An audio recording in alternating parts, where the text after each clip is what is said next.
High-resolution satellite images have verified descriptions in the Rig Veda of the descent of the ancient Sarasvati River from its source in the Himalayas to the Arabian Sea. Pure in her course from the mountains to the ocean, alone of streams, Sarasvati hath listened. The mighty Sarasvati River and its civilization are referred to in the Rig Veda more than 50 times, proving that the drying up of the Sarasvati River was subsequent to the origin of the Rig Veda, pushing this date of origin further back into antiquity, casting further doubt on the imaginary date for the so-called Aryan invasion. This satellite image clearly shows the Indus-Sarasvata River system extending from the Himalayas to the Arabian Sea. Here, the Indus River is on the left, outlined in blue, while the Sarasvati River basin is outlined in green. The black dots are the many archaeological sites or previous settlements along the banks of the now dry Sarasvati River. The drying up of the Sarasvati River around 1900 BCE is confirmed archaeologically. Following major tectonic movements or plate shifts in the Earth's crust, the primary cause of this drying up was due to the capture of the Sarasvati River's main tributaries, the Sutlej and the Dristadvati, by other rivers.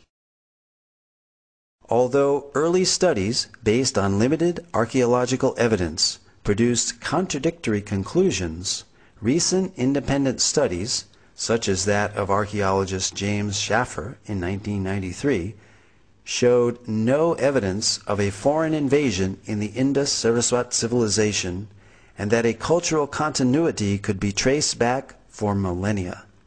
In other words, archaeology does not support the Aryan invasion theory.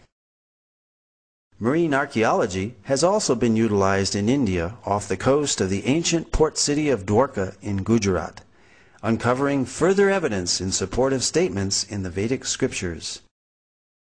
An entire submerged city at Dvaraka, the ancient port city of Lord Krishna, with its massive fort walls, piers, wharves, and jetty, has been found in the ocean as described in the Mahabharata and other Vedic literatures.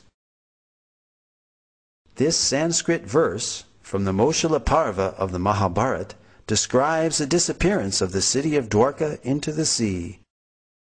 After all the people had set out, the ocean flooded Dvaraka, which still teemed with wealth of every kind. Whatever portion of land was passed over, the ocean immediately flooded over with its waters.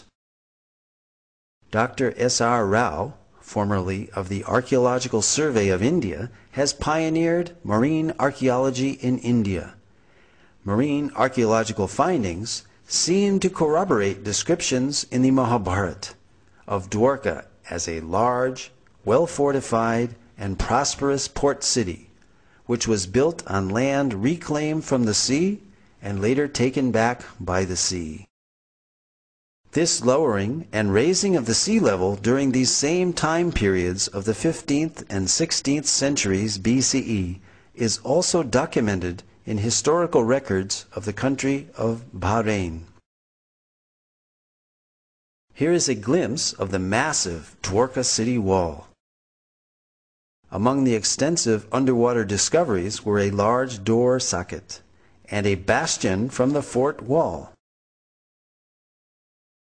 2 rock-cut slipways of varying width extending from the beach to the intertidal zone, a natural harbor, as well as a number of olden stone ship anchors were discovered, attesting to Dvaraka being an ancient port city.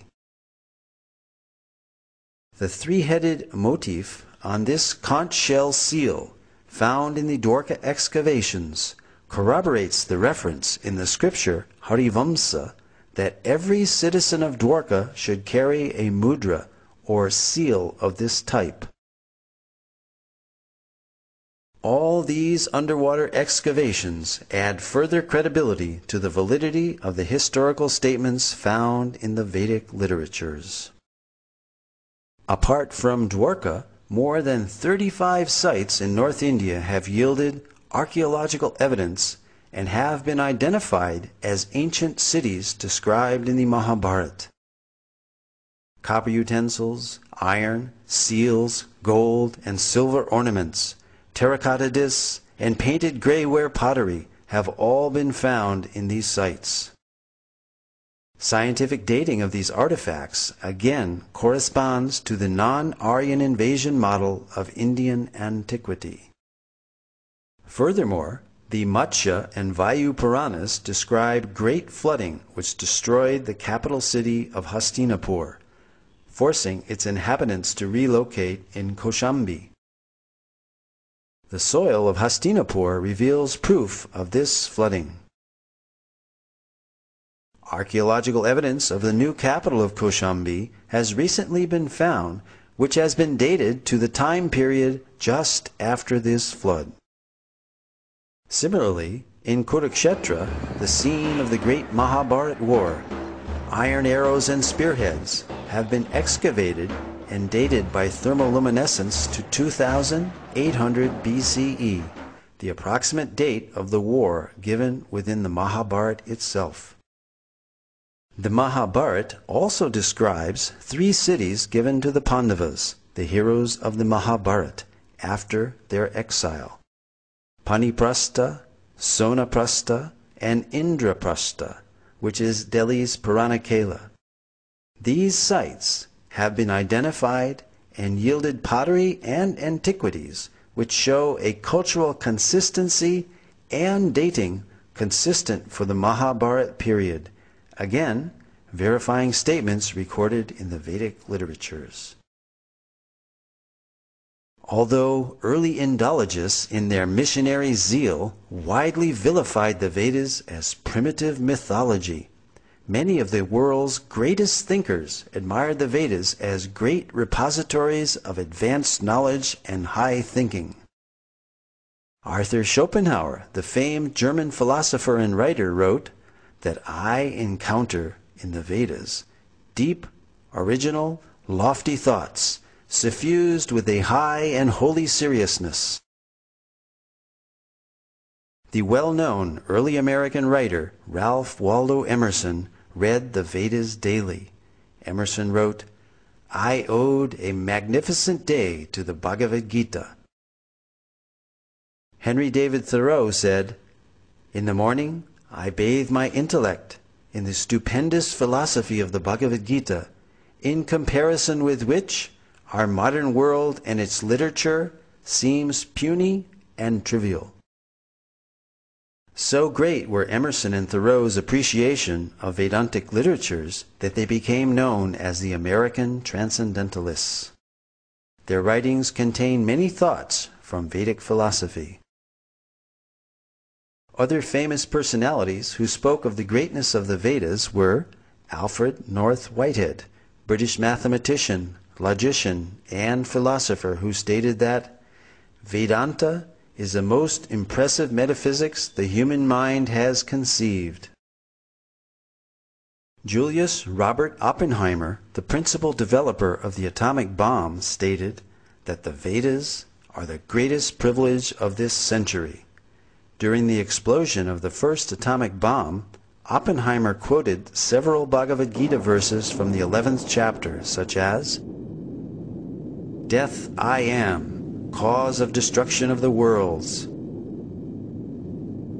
When Oppenheimer was asked if this is the first nuclear explosion, he significantly replied, "Yes, in modern times," implying that ancient nuclear explosions may have previously occurred.